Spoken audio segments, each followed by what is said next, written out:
Professor Abby Day of Goldsmiths University London undertakes work that broadly can be categorised under the headings of religious studies and/or the anthropology of religion. However, in Believing in Belonging, Belief and Social Identity in the Modern World, Professor Day presents research that methodologically will be of interest to qualitative nursing researchers. Specifically, Professor Day asked a difficult question of her subjects in a non-directive, non-question begging manner. And as anyone who has undertaken or thought about qualitative research will testify, this is often exceptionally hard to do because how researchers ask questions can easily steer the responses that are given. I will let Abby explain what she did and why she did what she did in the way that she did in a moment. She will, of course, describe her own work better than I can. But to be clear, not only is this book of interest in itself, it's a great read. You certainly do not need to be a theist to enjoy the book and get a great deal from it. The work is also methodologically important. Believing in Belonging presents, in my view, something of a masterwork in qualitative methods. We have a lot to learn from studies such as this. Hello, my name is Martin Lipscomb and I'm joined by Professor Abby Day. Abby, thank you for agreeing to talk about your book, and please, would you describe how you went about inquiring into the beliefs of those to whom you spoke? How did you frame your questions in a manner that did not lead respondents to make assumptions about how they should respond? Thank you, Martin. Thank you very much for inviting me. It's a real pleasure and privilege. I hope that my comments today and the book, should anybody choose to read it, may be of help to those who are doing really important research, particularly in the area of nursing and healthcare, as you are. It's exactly what you said, Martin. It's very difficult to set out and try to ask questions that don't start to lead somebody right down a path. And my critique of other research at the time was that when people were researching religion, they were asking overtly religious questions and assuming probably religious answers. And I thought, therefore, that what they came up with might not really be a true reflection of what people were believing and how they were behaving and how they were belonging. The impetus for this was the 2001 census. And that was conducted, as it had been conducted since 1851, every 10 years. But for the first time in 2001, there was a question about religion. There hadn't been one before. And it may be of interest to your listeners to know why that question came onto the census. And one of the big moves to put it on the census was from the Muslim Council of Britain, who were concerned about where they might be able to find Muslims in the country, because identification by Muslims had changed from identification by ethnicity to one of religion. So asking somebody their ethnicity would not reveal this. And there were specific challenges for education, for healthcare, for all sorts of reasons. They wanted this on the census. And a great deal of work went on. How will we do it? What will happen? And in the end, they asked a really stupid question. And I speak with some authority on this. I have been, since 2003, a member of the government's Office for National Statistics Advisory Board. So I advise them about questions like the census. And I told them it's a stupid question. The question on the England and Wales census was, what is your religion? Now, sure, your listeners will see right away what the problem is with that. It assumes you have a religion. I don't think any of my students would ask that question. What is better, the question that is posed on, for example, the British Social Attitude Survey says, do you have a religion you belong to? If yes, please, answer below. So this is the first problem with skewing.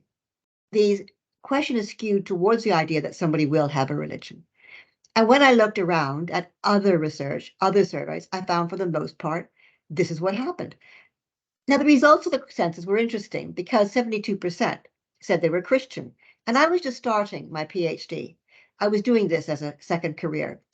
And I thought this was a bit odd, really, that 72% of the country said they were Christian in a country where hardly anybody goes to church, where marriages, deaths, funerals, everything was going in a very secular way.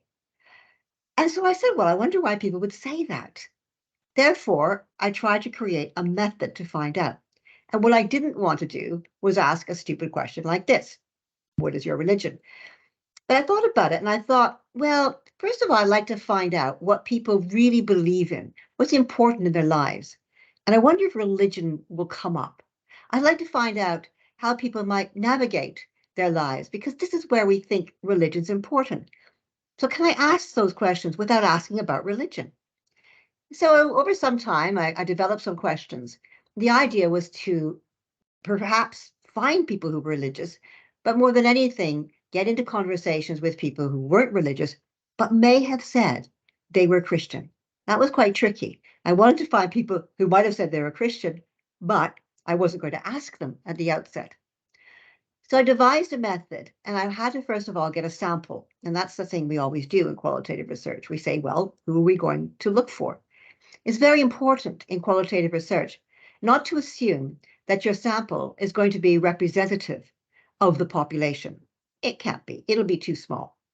So we can't make claims that say, oh, well, I interviewed 20 people and therefore I can say something about the population of the UK. No, but what your small sample can do is generalize to some theoretical questions. So in other words, what is the main theories that are going on, that are acting, and how can your research help to challenge those or to somehow enrich them? Big theories at the time for me, and I won't bore you with all of it, but you'll get it really. I mean, as I said, why were people saying they were Christian? What was the idea of secularization? What was going on? So I first of all thought I should create a sample that was achievable. I had to do this within 3 years for a PhD. I was one person. I wasn't going to do it in a huge committee. So it had to be feasible. So that was the question. What sample could I create that would be feasible, that I could actually do? And although I knew it wouldn't be representative of the whole population, I thought it would be reasonable to get a broad cross-section of people. So I thought I would have to find people who were, let's say, young, middle-aged, and old, and just get a smattering of people in those groups. So I decided, first of all, to go to people within schools who taught religious studies and ask them if I could come and interview some of their students. I then looked at the geography of the area and realized, as one person, it was going to be geographical. It was going to be regional. I was living in the north of England. As you might have heard from my accent, I'm not English born, but I'm from Canada originally. I was living in the north of England. I was doing my research at Lancaster University. So I thought it would be around this region. I also wanted to get a population of people who were perhaps likely to say they were Christian. And that's one reason, for example, although I live on the edge of Bradford with a sizable Muslim population, I didn't go and interview Muslims. I thought, I think a reasonable assumption, that they had probably not said Christian on the census. So really, I was looking for a population that didn't exhibit any religiosity, but in their ethnicity might fall into that group. And the population in the area was largely very white, very English. And so again, it was generally the kinds of people who may be in that category. So through a process of selecting individuals in workplaces, for example, I wanted to find a cohort of young working class men because class was something I was trying to also test for. I didn't know, how am I going to find working class men all of a sudden to interview them? Well, a friend of mine was a coach for the local village football team. And I said to him, I bet your lads are what, ages 18, 25? Yeah, mostly. I said, I bet they're all mainly sort of, manual workers. Oh, yeah, mainly manual workers, carpenters, drivers, that sort of thing. I said, okay, I would like to come and ask them if they would mind having an interview with me. He said, fine. I said, when can I do that? He said, well, come to the game, next week. So I went to the game that week. And he invited me into the place where I could ask them briefly if they would like to be interviewed. That was my first and sadly last opportunity, but I took it to be in a changing room with a bunch of half-naked boys. It was really intimidated, but I didn't look much, and I explained what I was trying to do, and some of them signed up for it. I went to people in various workplaces and asked them. I went to people who were in sheltered accommodation and asked them. Now, of course, as you would appreciate, we can't just turn up to these places. We have to do it ethically. We have to do it with a real understanding that people we are talking to need to consent to what we're doing. So I had to undergo ethical approval, and I'm sure you will do the same thing. And through ethical approval, I said what I was trying to do and how I was going to recruit people, and above all, that they were going to consent to this. So it's very important to have a consent form. And also important, in many cases, to have a gatekeeper. So, for example, in sheltered housing, I couldn't walk in and just walk around the corridors. I had to go to find the person who ran the place, the warden, and say, is it possible that you know some people here who might be interviewed? So all in all, that was quite laborious. And then I undertook what's called scientifically a snowballing method. And that means once I'd found somebody who was quite helpful, I said, do you know someone else, I could maybe interview? And they would introduce me. So overall, I had about 60, 65 people, as I said, in a broad range. And then it came to the questions. What was I going to ask them to kind of flush out those who might be intending to identify as Christian, but ask them about the things that were really important. So I did a bit of research. And there is some research on ideas of meaning of life, of metaphysics. So I looked at some of those and I thought, I wonder if any of these people will actually believe those things. Audaciously, I decided my first question would be, what do you believe in? And some people said, oh, it's ridiculous. I thought, well, no, because they are volunteering to be interviewed. I told them my research is going to be about the census. It's going to be about why people may be identifying in the census. So they already knew. They weren't going to be silly about it. So when I said to them, what do you believe in? I suspected those people who were really religious would actually probably say, oh, I believe in God. And indeed, a number of them did. But most of them didn't say that at all. Most of them said, what do you mean by belief? Or I think I believe in social justice. So I started gathering this information. That was good. Second question, I wanted to find out, because again, this came very directly into my research literature. I wanted to find out where they got those beliefs from. So I said, where did you get those beliefs from? You see, the questions were open-ended. They weren't yes, no questions, but probing questions. And they would chat about usually their families. And I'd ask them then, how do they practice those beliefs? I didn't say, did you go to church? I just said, well, how do you practice those beliefs? And the religious people said, oh, I go to church. The non-religious people said, oh, I try to be a good person. I volunteer at my local charity shop, and so on. And then I asked them what those beliefs actually meant to them in their daily lives. Did they actually form their sense of morality? And some of them said yes. They thought it was from God or the Bible. A lot of them said, yes, it was from my parents, from my school.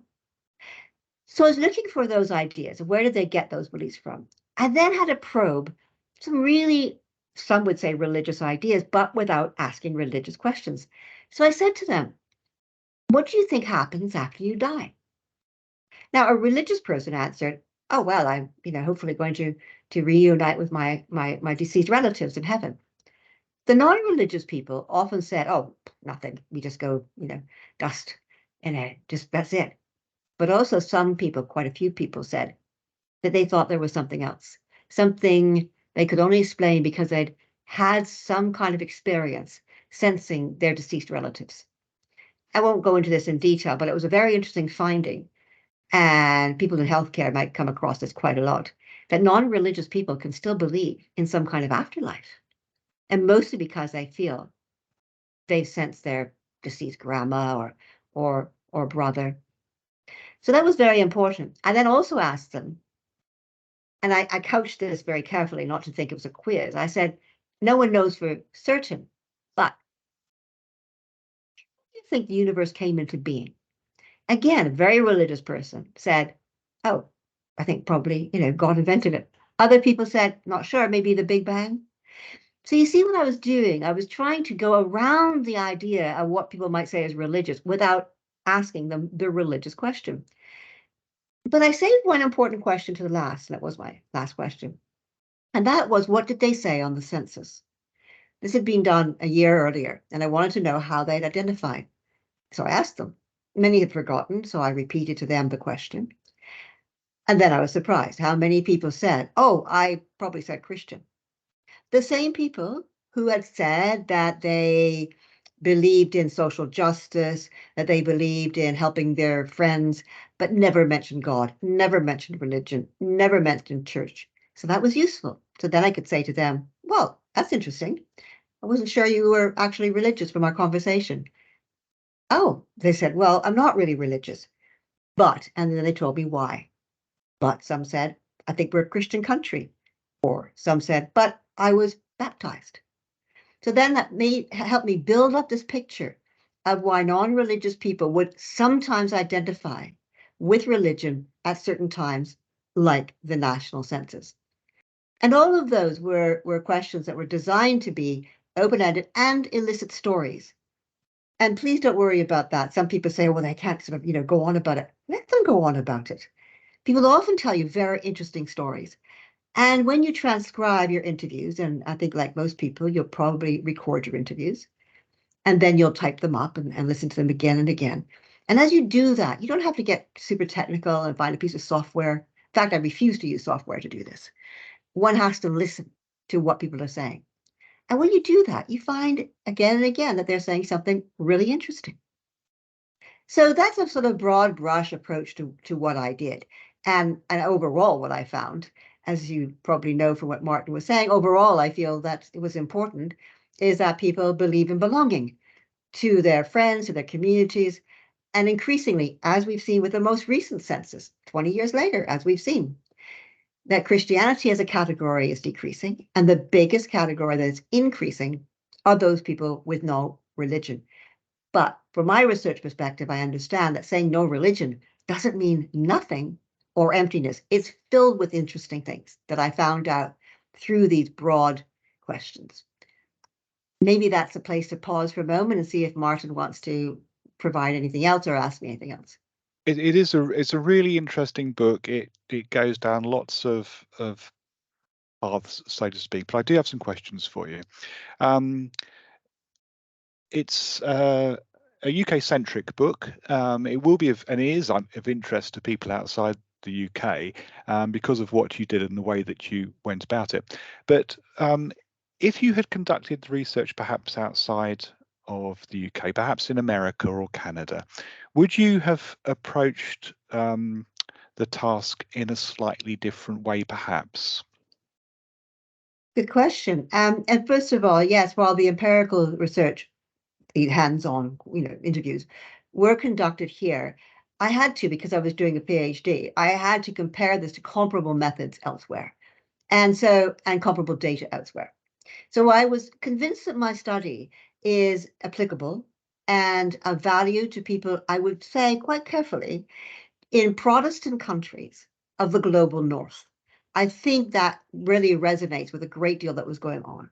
But theoretically, it's being used by many people in different countries because of what I was trying to do with the idea to trouble the idea of secularization, to expose some of the flaws in methodology. And so I'm often invited to conferences around the world to talk about this. And indeed, my work has been published in different places.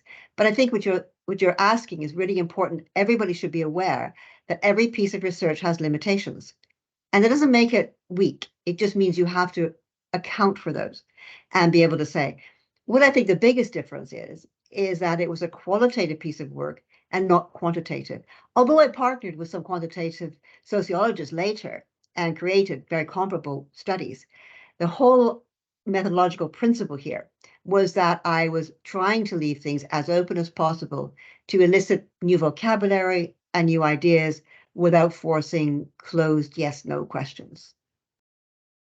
And have you had any critical kickback from taking this approach, perhaps from people who have strong beliefs, who, because of those beliefs, would have directed their questions in a different way, in a way which almost welcomed the direction that your own approach sought to avoid? Well, that wouldn't be a criticism because I was very clear at the outset of what I was trying to do. And so most of my academic colleagues respect that and realize I did not set out to do a book on theology. I set out to probe why people would say certain things in terms of their religious identification. The only criticism I had, and it was so unfair, but quite amusing in one sense, is one reviewer wrote great things about the book, but then said, it's really strange that given that it was based in Northern England that there weren't Muslims being interviewed. In fact, there was one Muslim because she was a girl at the school and she wanted to talk to me, so I interviewed her. But very strange in the north of England that there would be so little representation from Muslims when there are so many Muslims in Bradford, to which my answer is yes, but I doubted they would identify as Christian. So the idea was who identifies as Christian. Now, if you want to do this more widely, and I have conducted comparable research amongst Muslims, those sorts of questions have elicited the same sort of responses to allow people to be able to talk about their deeply held beliefs that are not necessarily religious or might be. And therefore, in my kind of conclusion, I see religion as a subset of belief. I think people have loads of beliefs. Some of them may be religious and some of them may not be. Abby, thank you. That was really interesting. I'll put links to Abby's work and, of course, the book, and indeed a longer interview that you did to the work in the notes. But again, Abby, it's been a pleasure talking to you, and I would strongly recommend that qualitative researchers read the book for the methodological insights, which I think they can glean from that. But also, it's just a good read, and it was very interesting. So again, thank you for joining me. Thank you, Martin. Okay.